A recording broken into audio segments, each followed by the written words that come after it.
여러분 100만 공인중개사가 그야말로 분노하고 있습니다. 그 분노가 하늘을 찌르고 있어요. 하늘을 찌르고.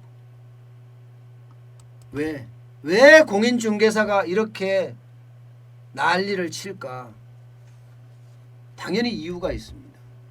앞으로 부동산 거래를 함에 있어서 부동산 거래 시스템을 정부가 개발해서 거기에서 사고팔고를 하겠다는 거예요. 그러면 부동산 거래 시스템에 들어가면 어느 누구나 사고팔고를 할 수 있다는 이야기잖아요. 중개사가 필요 없는 거예요. 중개사가. 100만 공인중개사가 완전히 이 IT에 의해서 사라지게 되는 거예요. 그러니까 공인중개사들이 지금 난리가 났어요. 예. 그 내용이 여기도 보이네요. 한국판 뉴딜 정책이라고 하잖아요. 이 정책 안에 포함이 되어 있습니다. 19개 분야 블록체인 기술을 활용해서 실정을 해보겠다 하는 거에 중개인, 공인중개사 없는 부동산 거래라는 항목이 있습니다. 그러니까 여당 당사 앞에, 더불어민주당이라 보이시죠?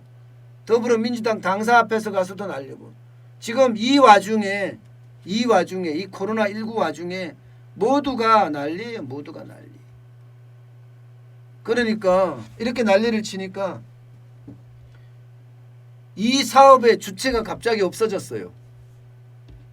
부동산 거래 시스템 개발하는 주체가 나도 아니다, 나도 아니다, 나도 아니다 이렇게 이야기하고 있어요. 기획재정부도 아니다. 국토교통부도 아니다. 과학기술정보통신부도 아니다. 도대체 소관 업무는 어딘가요? 소관 업무는. 이걸 누가 기획했나요? 모두 다 우리 업무가 아니다 발뺌하고 있어요. 야, 정부라는 게 참 웃기죠. 예. 아니 정책을 위반했으면 거기에 대한 소관 부서가 당연히 있는 거고 그 소관 부처가 있으면 그 부처가 여기에 대해 답을 하면 되는 거예요. 그런데 나도 아니다, 나도 아니다, 나도 아니다야. 전부 다 발뺌하기에 지금 바빠요. 기재부도, 과기정통부도, 국토부도 다 바쁩니다. 그러면 어딜까요? 일단은요, 과기정통부가 디지털 뉴딜을 추진하고 있으니까 과기정통부가 아닐까 이렇게 이야기를 하고 있습니다. 기재부는 아니 이게 부동산 거래를 시스템으로 한다는 건 아니고 여기에 블록체인 기술을 가지고 와서 뭔가 해킹에도 방지하면서 제대로 되는 거래 시스템을 만들려고 하는 그냥 실정을 해보려고 하는 거야. 공인중개사를 배제하겠다는 뜻은 아니야. 이렇게 해명을 했습니다. 그런데 그 같은 해명이 무슨 해명이 돼요? 안 되죠. 안 그래도 지금 공인중개사는 어려웠거든요.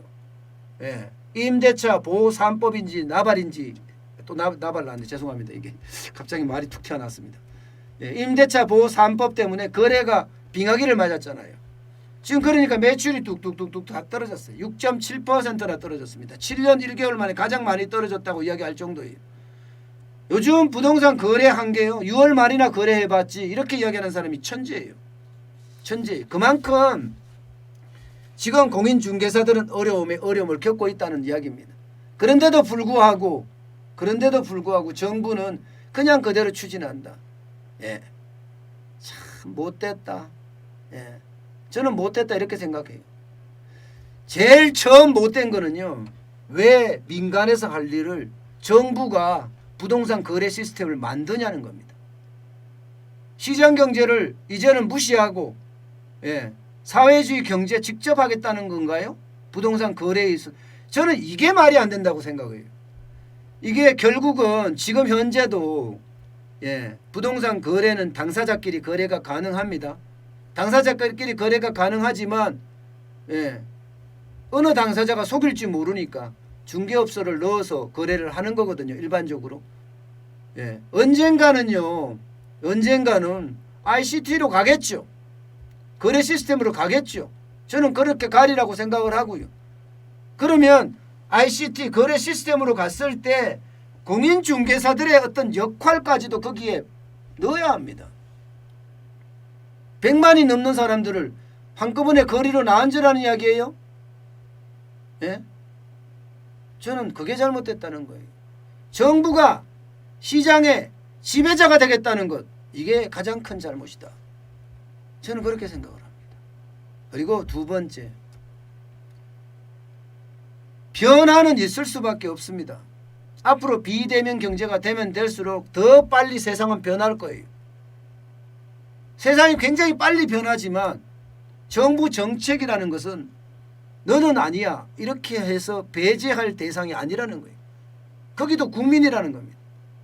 배제할 대상이 아니라 부동산 거래 시스템이 만들어지면 전국에 100만이나 되는 공인중개사는 어떻게 그 거래 시스템 안에 넣을 것이냐. 그것도 정부가 하는 것이 아니라 민간에서 어떻게 할 것이냐. 이 고민을 해야죠. 지금 다방, 직방 천지잖아요. 다방, 직방 이렇게 거래 시스템이 많아도 아무도 공인중개사에 대해서 타다는 사람이 없잖아요. 그렇게 시장은 시장이 돌아갈 수 있게끔 또 시장을 품어주면서 그걸 또 민간이 할 수 있게끔 도와줘야 되지 이렇게 해서는 안 된다. 저는 그렇게 보는 겁니다. 결국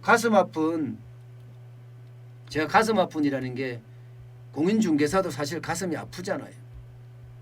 그 가슴 아픈 공인중개사들에게 피멍들게 하는 것 저는 안 했으면 좋겠습니다. 일반적으로 저 같은 사람이라면 부동산을 사고 팔 때 저는 당연히 공인중개사가 필요하다고 보는 거죠.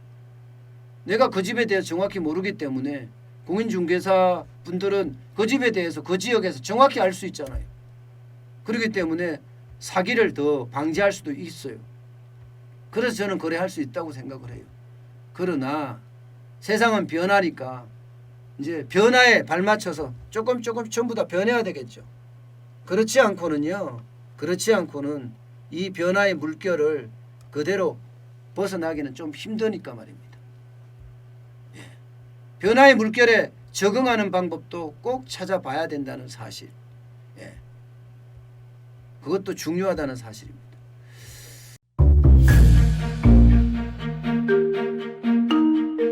세종대왕과 샤넬 넘버5, 벤츠 자동차의 최고급 기종인 마이바흐의 공통점을 아시나요? 바로 침향입니다. 침향이란 동남아시아에서 자생하는 침향나무가 상처를 입었을 때 스스로를 보호하기 위해서 분비시키는 침향나무의 진액입니다.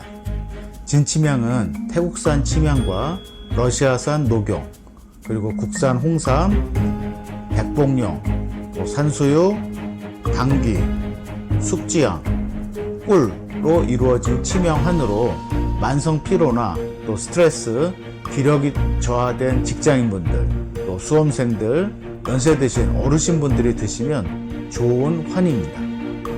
진침향 여러분들께 자신있게 권해드립니다.